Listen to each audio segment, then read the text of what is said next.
Today, we're exploring a concept that I find fascinating. It really challenges how we understand reality, just our day-to-day. We're looking at energy, Yeah.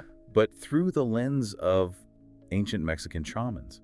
And it's all based on Carlos Castaneda's book, The Teachings of Don Juan. Yeah, Castaneda's work, it's sparked a lot of debate over the years about its authenticity, whether it's anthropology, fiction, or something in between.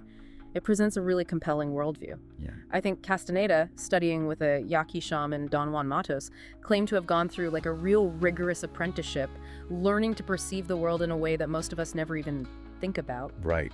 Yeah, it wasn't just about learning facts. It was about experiencing a whole other reality. And Don Juan used some pretty unorthodox methods to guide him. He really forced Castaneda to confront his limitations and his beliefs about reality. And that's what makes it so interesting for us. The idea of animate and inanimate energy. That's really the foundation of Don Juan's teachings. Okay, so animate versus inanimate energy. What did Don Juan mean by that? Well, he starts with the idea that everything is energy. Right. The whole universe. But he makes a distinction. Only some of it has awareness. So inanimate energy is like the forces we study in physics. Gravity, magnetism, powerful, but not conscious. Animate energy has awareness. It's sentient. So living things, like humans, animals, plants, they all have that animate energy. Exactly. Okay, that makes sense. But then he goes a step further with this idea of inorganic beings. Right, and that's where things get really interesting. Yeah. Don Juan says there are beings made of this animate energy, but they don't have physical bodies like we do. They exist as pure awareness, and they can interact with the world in ways we can't even imagine. So they're like conscious energy, just floating around. But how did shamans know they existed if they're invisible to us? Don Juan says shamans don't just think about energy, they see it directly. They have another sense that lets them perceive a whole layer of reality that's hidden from most people. That's kind of unsettling, to think there could be a whole world of beings right here that we just can't perceive. Makes you wonder how much we're missing out on. Absolutely. And it brings us to another point.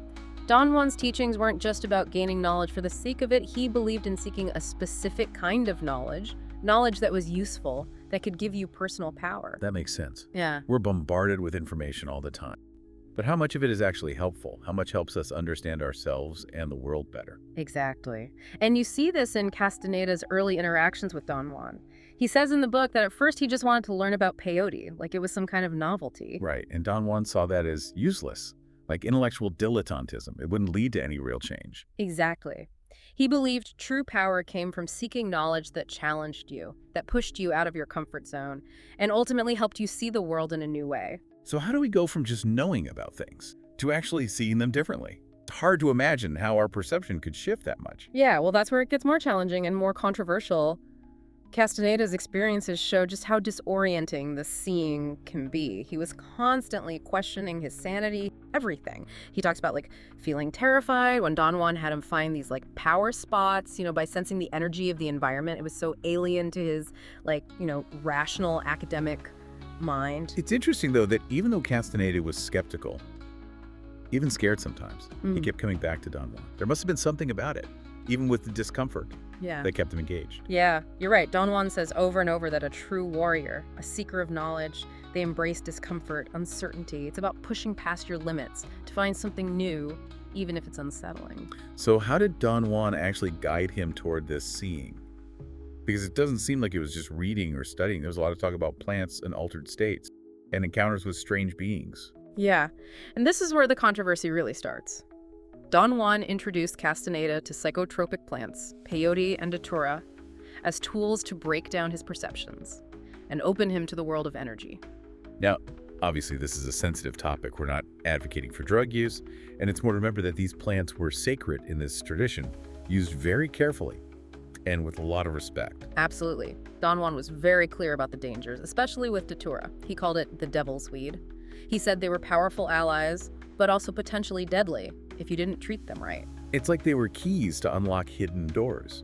But once you opened those doors, you were in a world with its own rules, its own dangers. Exactly. And that leads to another controversial part of Don Juan's teachings, the ally. Okay, so what's the deal with this ally thing? It's almost like a spirit guide or something. It's more complicated than that. He describes it as a force, a power that exists in that other realm of reality we talked about. It's not something you control. It's something you learn to interact with, to negotiate with, and eventually maybe you can command it. Some of Castaneda's encounters with allies were pretty scary. He even suggests that Don Juan almost died because of his ally. Yeah, it's a double-edged sword.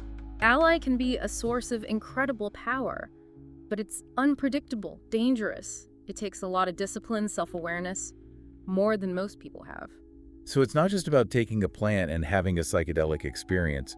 It's years of training, facing your fears, Yeah. pushing yourself to even begin to understand how to work with these forces. Exactly. What's fascinating is that Castaneda, even though he was skeptical, he starts to experience the ally himself. It's like he had to go through this whole process of breaking down his rational worldview before he could even perceive this other reality. That raises a big question. If our Yeah. normal perception is so limited, there's all this energy in these beings we're blind to, what does that say about how we understand reality? Right, and that goes back to what Don Juan said about useful knowledge. It's not about just learning facts, it's about expanding your awareness, challenging your assumptions about what's real and what's possible. So are you saying we can all learn to see like the shamans did? Or is this something you're just born with or not?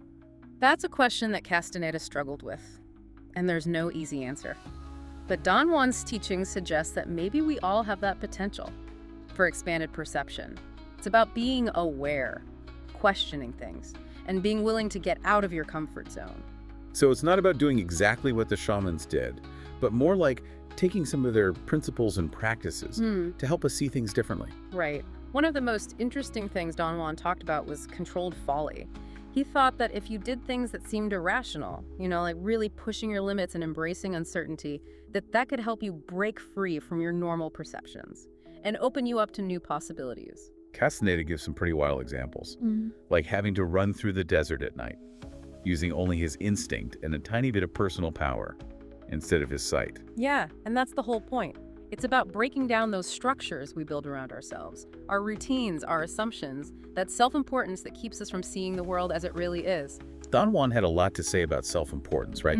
He saw that as a big obstacle to true knowledge. He did. He thought it blinds us. We get so caught up in our own little worlds, our own dramas, that we miss the big picture. He even erased his own personal history. Like he wanted to be a mystery even to himself. That's a level of detachment that's hard to even imagine. It's a radical idea, but it gets at a core part of shamanic practice, detaching from the ego. It's about becoming fluid, adaptable, free from the limitations that we create with our own identities. But how do we apply these ideas in our lives?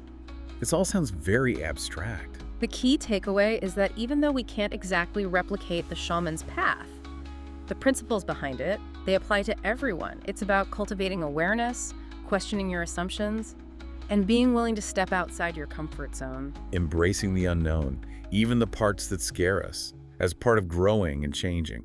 Don Juan used to say that a true warrior, a man of knowledge, he doesn't complain, he doesn't regret, he sees life as a constant challenge, a chance to test his limits and refine his perception. So for our listeners, what are some things they can do to start using these ideas? What are some practical takeaways? Well, first, pay attention to yourself, your thoughts, your emotions, your reactions. See how you interact with the world and the stories you tell yourself about those experiences. So become more mindful of our thoughts and how we automatically respond to things. Right. Second, question your assumptions.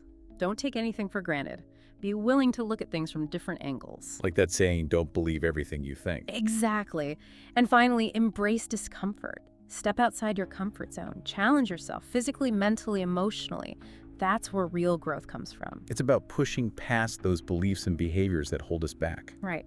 And remember, this isn't about reaching some perfect state of enlightenment. It's a journey.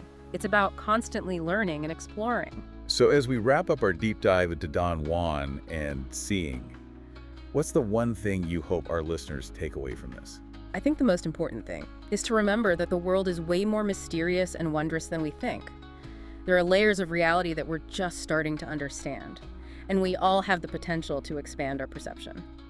It's about being open to the possibility that there's more to life than we see, and that by challenging what we think we know and embracing uncertainty, we can find a whole new way to be in the world.